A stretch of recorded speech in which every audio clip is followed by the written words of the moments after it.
Trademarks are different than copyrights in the sense that trademarks are for a name, an image, a logo, a phrase.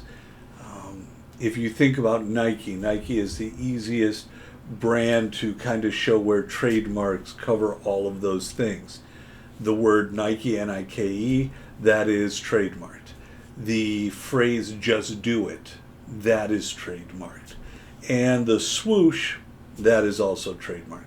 So where you see a brand like Nike, they show you all the different avenues in where a trademark works. It's a name, it's a slogan, and it's also a logo.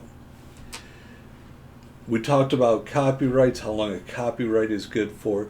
Trademarks are different in the sense that so long as you are using a trademark, you get to keep your trademark indefinitely. You do not need to worry about it expiring. You do not need to worry about it becoming public.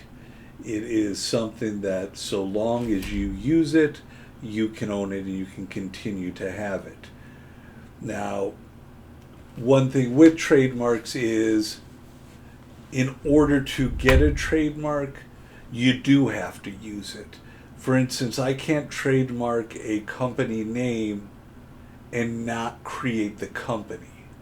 I have 6 months from having a trademark issued in which time I have to prove I'm using that trademark. If I'm not using the trademark within 6 months, it will be revert to public domain again. It will no longer be my trademark. And trademarks are unique. For all of you watching this, you may think about the state of Arizona. Arizona is known as the 48th state because we were the 48th state admitted into the Union, and there are a number of businesses that begin their business name State 48. For instance, there's a State 48 roofing, a State 48 plumbing, a State 48 air conditioning, a State 48 beer, State 48 t-shirts. So the name State 48 is not very unique because a multitude of businesses use it. So it is much more difficult for those businesses to protect their trademark because their trademark is so narrow to State 48 roofing or to the beer or to the t-shirts or to the plumbing. You can't stop other people from using 2/3 of your name. That's State 48. And with that as well, as we explained, or I explained, with Nike and being able to protect the swoosh logo, many of the businesses that operate under the name State 48, within their logo is a drawing of the state of Arizona, which again, very similar, very unique. So these businesses have a very weak trademark is what that's considered. And if you go to the alternative, you think of something, and we'll go into the computer industry, a company like Microsoft. Before Bill Gates created Microsoft, there was nothing in the world Microsoft. No one ever used those two words together. No one used that phrase. No one referred to that phrase. There was no correlation to anything good, bad, or otherwise when it came to Microsoft. He created that word. He created that company. He got a trademark. That trademark is incredibly strong because if anybody else uses a phrase like Microsoft, similar to Microsoft, or Microsoft itself, it's clear and it's easy for Bill Gates to show they're trying to confuse you. They're trying to mislead you, misrepresent you. Therefore, we are going to stop them from allowing to operate with their company name. There's a very funny movie called Coming to America. It's an old movie from the 1990s, but in there's a scene where a gentleman has opened up a restaurant called McDowell's, and it is a takeoff on McDonald's, and he sits there and he says, instead of the golden arches, I have the golden arch. Instead of the Big Mac, I have the Big Mick.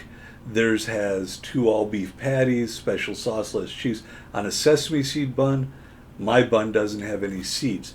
All of these are comedic attempts to show you where trademarks end and begin, and how a company theoretically could get away with doing something that is not specifically a duplication of the original.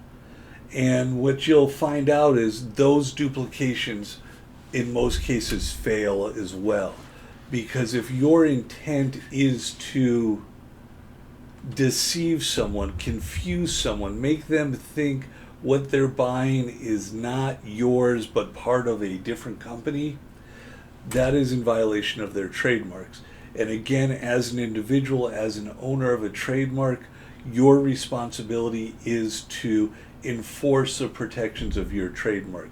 You have to take them to court. You have to get a judge to grant an order that says company B is not allowed to use their trademark because it confuses people and keeps them from knowing who is the actual seller and or owner of this trademark. An interesting trademark story I'm going to leave you on is in women's fashion and men's fashion also. It's a shoe fashion. Christian Louboutin shoes. They are famously known for their red soles. Other shoemakers have tried to sell shoes with red soles. Louboutin has sued them as a trademark violation, and they have won in court. So anytime you see a shoe with a red sole, you can have confidence that that's a Louboutin shoe. And that is something that they have worked very hard to create and to protect. So trademarks can be of anything and for everything.